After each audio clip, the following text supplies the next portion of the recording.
The first 4 days are absolutely bonkers. Don't like them. Season 2 is not going to be in this country. What am I talking about?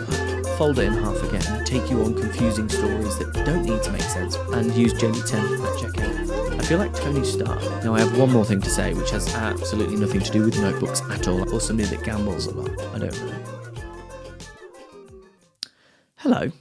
Welcome to episode 7 of Where Creatives Connect. If this is your first time joining us, welcome. My name is Jamie, and this is the podcast that explores creativity. Most of the time, I will have another guest on, and I'll be interviewing them about their creative processes, their lives, and what their lives have been like in order to get to where they are today, really. This is a bit of an experiment. I've wanted to do a few solo podcasts to talk about some things that I'm either contemplating or things that I am using within my own practice that I feel might be useful to you, and I've tried to write them down to be universally understood, so it's not just about composing or performing music, for example. It might be able to be used in other creative ways, and if you do find it useful, please do let me know. That would be great. As it's the 7th episode, I'm going to give you 7 ways that you can use a notebook and my specific notebook I'll talk about in a minute in order to improve your creativity. These wonderful things are often overlooked. We have so many wonderful gadgets like iPhones, Mac, computers and recording devices, and it's all very easy to make things in some ways. But actually, to really get out what we've got up here and in here, I've just pointed to my head and heart, by the way, if you are listening, sometimes a notebook is actually the best way forward. Now, I've chosen episode 7 on purpose. I am associated with a lovely company called Dingbats notebooks. They make wonderful notebooks and pens and colours and backpacks as well, which I should probably get hold of one at some point. They have just celebrated their 7th anniversary, which is actually pretty incredible for an industry like the notebook world that is seemingly, well, I would think is pretty saturated. They've done incredibly well. They are selling worldwide. They're eco-friendly, they're sustainable, and they are immense quality. I'll talk a bit more about them at the end, but this is sort of celebrating their 7th anniversary and my 7th podcast, giving you 7 ways in which you can use notebooks to enhance your creativity. This first one is called Morning Pages, and I only learnt about this last summer when I had started a wonderful book called The Artist's Way by Julia Cameron. I'll be honest with you, I am yet to finish it. I'm pretty good at starting books, but pants at finishing them. Now, the idea behind Morning Pages is one of the first things that you do in the day is you open up a blank notebook and you write up to, and ideally, 3 pages. Anything from reflecting and writing down a dream that you might have had, planning what you've got in the day ahead, stream of consciousness writing or doodling, or things that you notice in the present moment. So I find that you flick between reflecting, so thinking in the past, looking forward, planning, and being present. And something that I found really interesting about doing this, or when I do this more regularly, is depending on the day of the week, I flick quite heavily between whether I'm thinking forward or not. So I know if I've got a really busy day ahead, say it's a bunch of teaching, and then I've got a gig that night, I know that I do a lot of forward planning, and that's probably based out of anxiety, wanting to make sure I get everything right and everything done in the day. Whereas if it's, say, a Sunday afternoon and I don't have a gig that night, I'm more reflective on what the week previous might have been about, or the weather affects it as well. Now, 3 pages, I've got to be honest with you, in the first week of doing this was awful. I literally did not know what to write, and I just had random words, a bit of stream of consciousness writing. But after about a week, you sort of settle into it. I'm not religious with doing it 3 pages every single day, and I probably could do that better. But I generally, when I do it, I do feel lighter. So the day ahead is generally a bit better. Number 2, this is my version of a to-do list, and it's something that I have not consciously done. It's just something I've arrived at doing. I call it to do today. I take an A4 piece of lined paper, I fold it in half again, and in the quadrants I write from the thing that is causing me the most anxiety of my to-do list through to absolutely fine, we can do this, or hopefully we could get this done. I write down all of the things that I should do and could do that day. by about 4:30, maybe 5 o'clock, I've got a pretty solid idea of what I can get done before midnight or whenever you go to sleep. And then I write to do tomorrow. And I think the repetition of to do is pretty much me procrastinating. It's got nothing fancy around it. But I do find when it's folded into quadrants, you're able to stick it in your pocket and bring it around with you. And I also would take a highlighter and highlight things off that I want to do. Now, at the end of each day, I would do one of two things. For a while, I would take my trusty notebook and I would put them in, and at the end of the week, make a big to-do list for the following week and blah, blah, blah, blah, and then make sure you get everything done. And some parts of my life, that's absolutely fine. However, I actually found throwing it away sometimes to be more useful. When you get to the end of a week and you still have things on your to-do list that have been from 3 weeks ago and you still haven't done it, quite often you would find that somebody else might have done it for you, or that urgent moment has passed and it no longer exists. And that's a really interesting thing to reflect on, because quite often you think you've got 4 billion things to do in a day.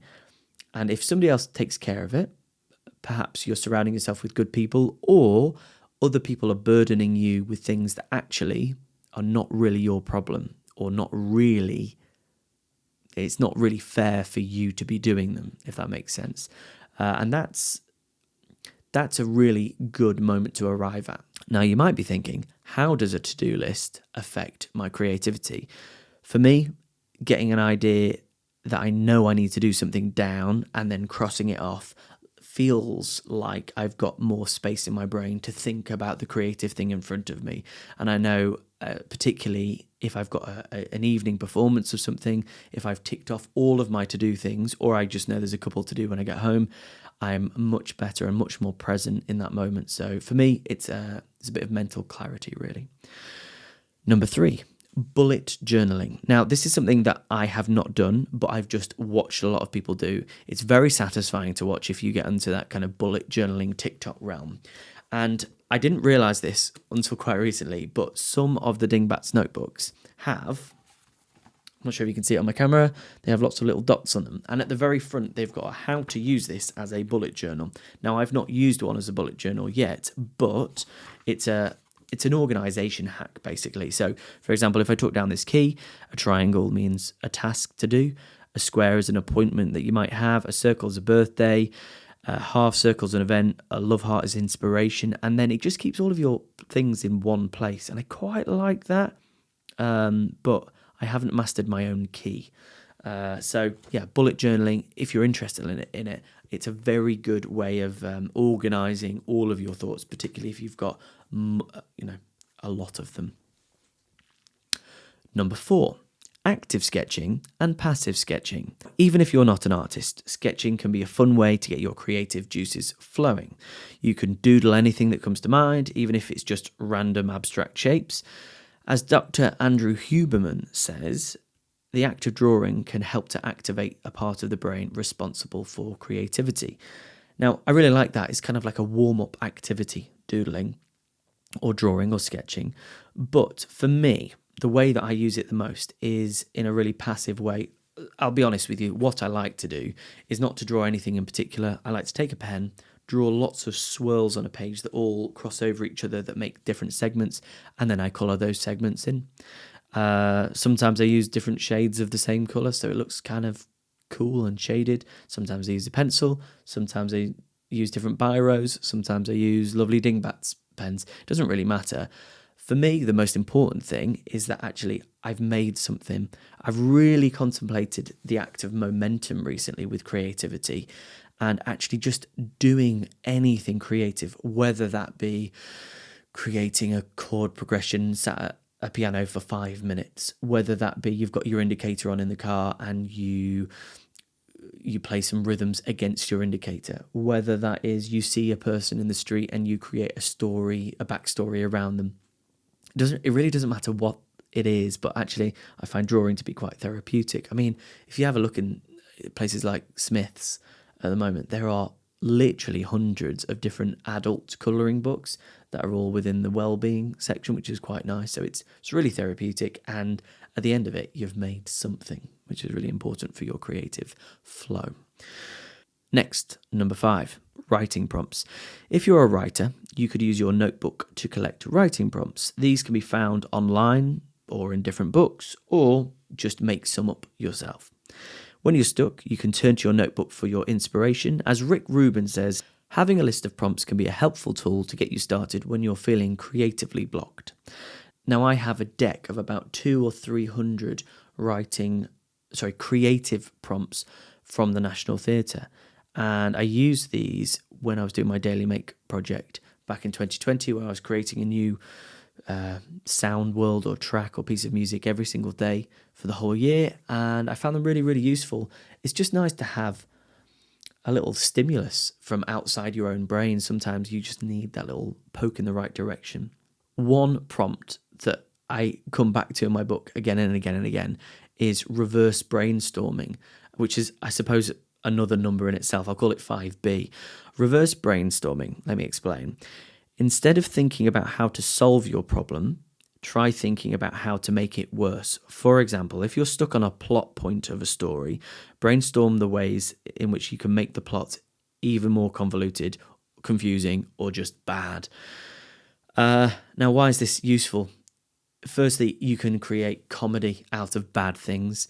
You can create a whole new parallel reality out of bad things.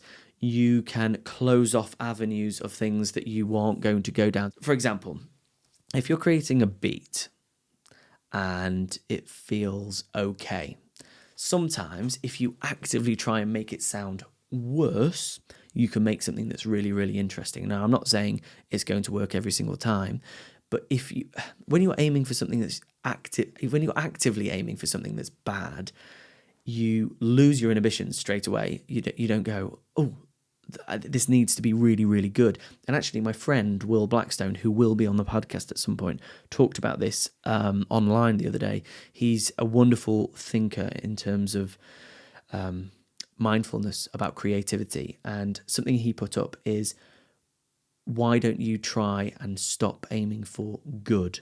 Because the notion of good is a binary one, and it's made up as well. All of our versions of good is different.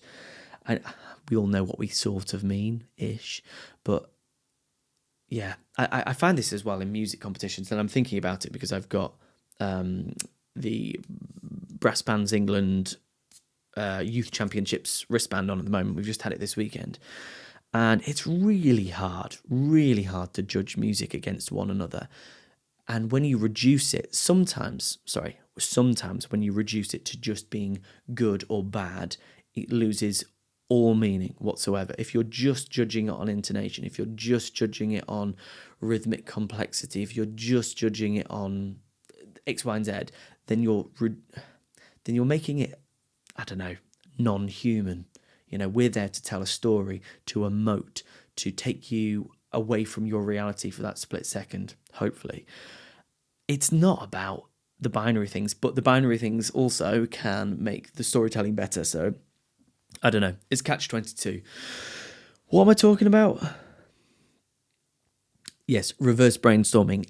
Actively trying to make something worse is sometimes better.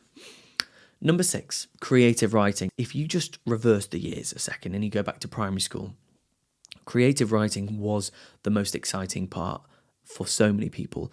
They could create characters and universes and take you on confusing stories that don't need to make sense. They were just exciting, they were fun, and they were, I don't know, enjoyable to talk about and to share. In terms of actually writing down creative writing, something that I do, and I don't know, actually, no, I do know exactly where I came up with it.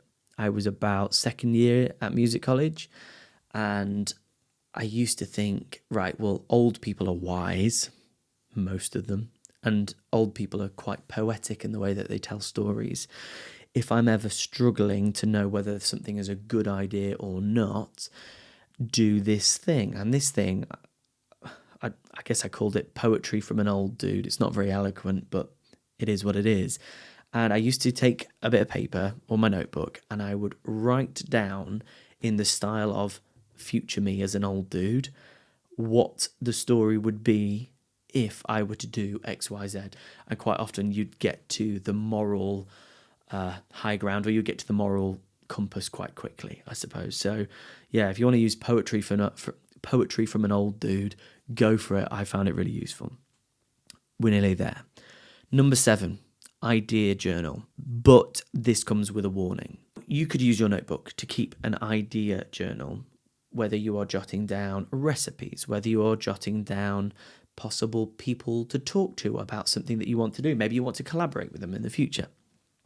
Maybe it's a plan of an album or a play you want to write, or a children's book you want to write. Whatever it is, jot it down, come back to it at a future date. My warning, though, I don't know what this is, and I'm sure somebody really clever or scientific could tell me why. But I have noticed if I keep an idea in my head for a very, very long time, that idea will continue to develop quite far away from its original point. And I suppose that's because as you go through time, you become more informed about stuff and life, and therefore your idea sort of develops, even if it's in the back of your head as you go through. I find that the second I write things down and commit it to paper, my idea generally, unless I'm actively trying to push it forward, doesn't really move that far on from its original form on the paper. That can be a good thing, because sometimes ideas just need to be caught and stuck down and, sorry if that was loud, stuck down and used. But yeah, just be careful if you're writing your ideas down. So there are my 7 ideas of how you could use your notebook to improve your creativity. Oh, go on, I've got one more as a bonus for you. This is to use your notebook as a guest book. Now, I've got a brilliant excuse with the podcast to use one of my beautiful, massive Dingbats notebooks as my guest book. And each person forwards a question to the next guest, and that's a nice way to connect them. But also, without me prompting them, they've kind of commented on the time we've spent together, or they've said, can't wait to meet up again, or can't wait to collaborate on this in the future that we've got planned, or whatever it is. And I find that it's a really interesting insight to what they're thinking, because it takes longer to write down than it is to say out loud. So people are generally a little bit more thoughtful with it. And I've actually been sticking my Polaroids next to what they write. And it feels like, this is quite poetic, but it feels like a bit of an emotional gateway into what that time was. If you go onto your phone and you scroll through your 4 billion photos that you've got there, yes, it's really crisp generally. Yes, it's colourful. You've got moving images, you've got still images, you've got tags of locations, you've got everything on there. It's amazing. But the act of somebody writing down something of that moment, just, I don't know, it's like a pause in time of what they were thinking, and it's there forever. I don't necessarily know how you could have a guest book. If you've got a house, you could have one at the door, but to cultivate the time for somebody to write in it, maybe it's just something you could start with your friends. I'm literally just riffing off right now, I don't really know, but it's been really magical. Maybe if you're part of a performance, get everybody to write in a guest book their thoughts there. Maybe if you've visited a place, get people to write their thoughts in there. I don't know, but there's something really magical about having a guest book. It just feels like it pauses time. Now, I've mentioned Dingbats a bunch during this, and genuinely I would love it if you went to check them out. If you would like 10% off, you can use my discount code Jamie10 at checkout, and that works for all products they've got on there. They are seriously beautiful notebooks, and it would mean a lot to me if you did use my code, because it will help me out a little bit, and the more help I can get with funding this podcast, the better it will be, and the longer I can continue it for.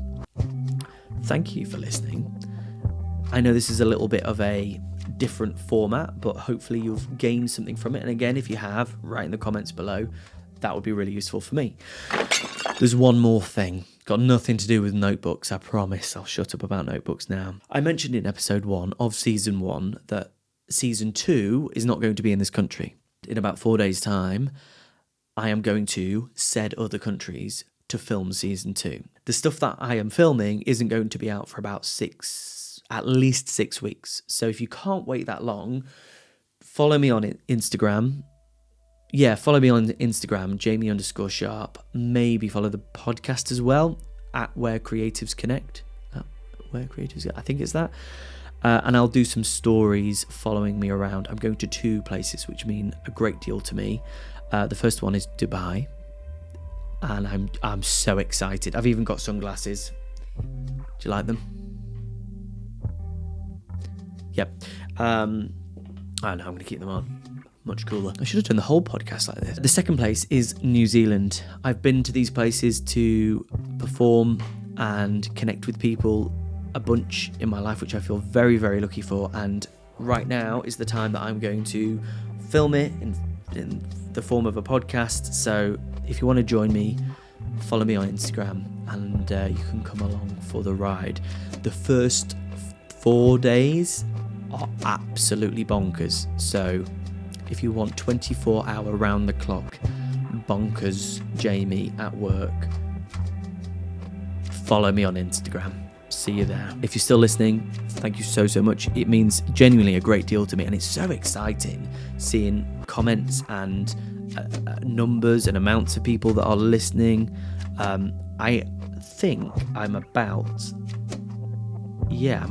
between all the platforms, I think I'm at about 40,000 views, I believe, or listens or encounters with it. That's cool. Don't really know what it means, but there's only 300 subscribed, so I can see if you're not subscribed and you're listening. It really does my head in. Come on, subscribe, man. Wherever you are in the world, out of the 9 countries that have listened so far, remember to create with people, connect with people, but by far most importantly, be exactly you. Because if you're not going to be you, nobody else is going to do it for you. Until the next time, peace.